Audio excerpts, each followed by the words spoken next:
back again for my next installment in my Road to Infinity War series, and we're talking about Captain America, the first Avenger.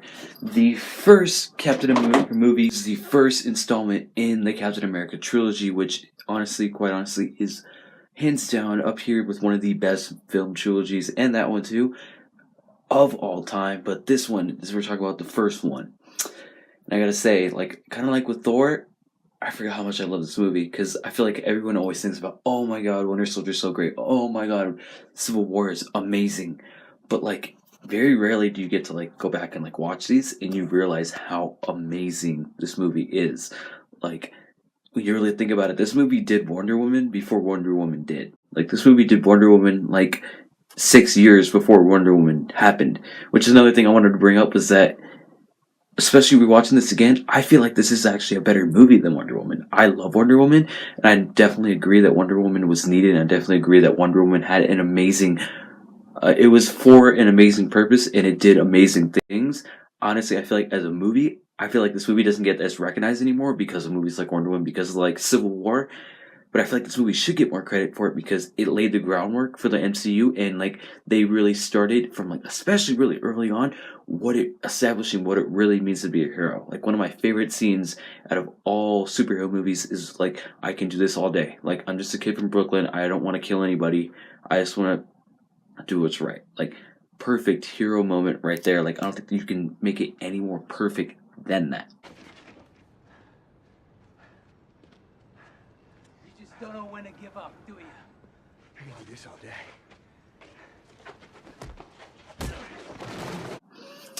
Now, I feel like what really sets this movie over the edge is that it has one of the best villains in the MCU too, which is Hugo Weaving as Red Skull. Man, Red Skull is awesome, and it's even better when you have Agent Smith to play him too. But ah, man, I love him in this movie. He's so menacing. He's so good, and not more or less the Nazi side of it, but you really get to see how crazy he is, and it's not a lot of, and you really don't get captivated by performance like that, especially with Marvel villains a lot, and it's so good to see that from early on, and please bring him back please bring him back in any way, shape, or form.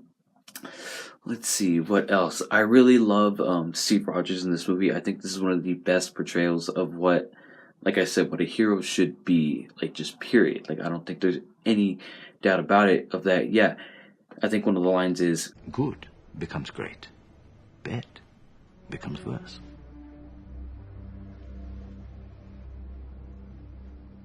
This is why you were chosen.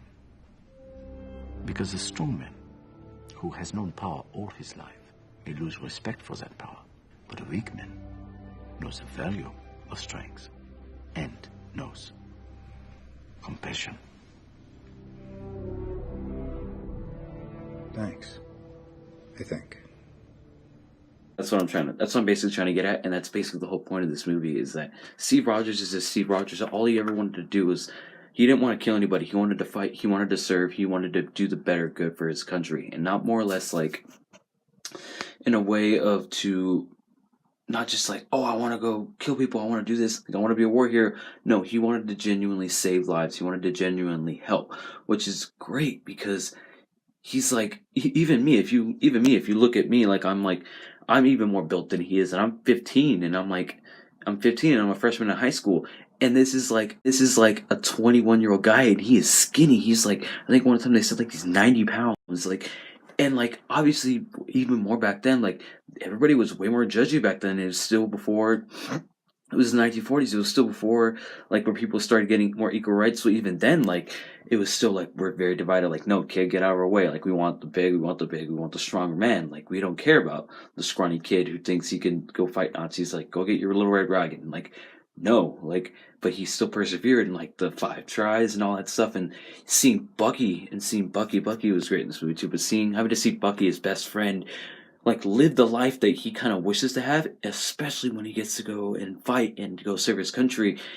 And I loved that whole arc, the whole arc of him really becoming it is to be a hero and not realizing that Captain America isn't Captain America isn't about winning the war. It's about just saving people and doing what is right. And that's something that I feel like a lot of people really neglect when you really do need like a big figure, because I really do feel like Superman is just a beacon of hope. Captain America is more or less, when you look at Captain America, that is your conscience, or more or less what the object of what you would think doing the right thing is. Like, even if it's going against the Sokovia Accords, even if it's against ditching out on your show to go save the Highland Commandos. But going on to like other MCU like more fun stuff, I don't know. A lot of people might hate that you actually see him in big red gloves and big red boots and the actual original Captain America costume, and I loved it. Like, to be honest, not very rarely get to see like a perfect representation of the comic book accurate costume, and it could look weird, but it was fine. It didn't last that long. Actual suit a lot. I think the way they used the shield was great in this movie too. As far as the other characters go, Bucky was really great. Peggy Carter, one of the best, another great, strong, powerful female presence in the Marvel universe that was still again there from the beginning. And let me think, what else? Tommy Lee Jones was funny in this movie. He was Tommy Lee Jones. All around the cast was really great. I feel like the acting was solid. I think this was the perfect plot line if you were to make a Captain America movie. It was great, from having him from his origin story and having to take down Hydra. But one of my things when I'm rewatching this movie again was, I feel like a lot of people, I remember people saying like, yeah, it's good, but like I feel like the pacing's off. But when you really sit down and watch it, it's like not even 2.5 hours. It's like barely over 2. But like when you see how much story they burned through, I didn't realize. I feel like I remember Steve Rogers being skinny was a big part of that movie. And you see like maybe like 30 or 20 minutes, and he's already like about to become Captain America. Or not Captain America. He's about to already become like roided out.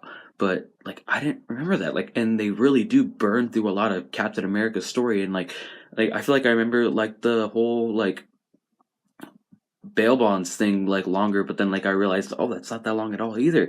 So like I feel like this one was like went fast and fast, like, and like almost when I was like at the end I was like, whoa, it was over, like. And then you really look at it like, man, they burned through a lot of stuff, which is really great because I didn't feel like it was rushed, or like I feel like it was actually pretty perfect.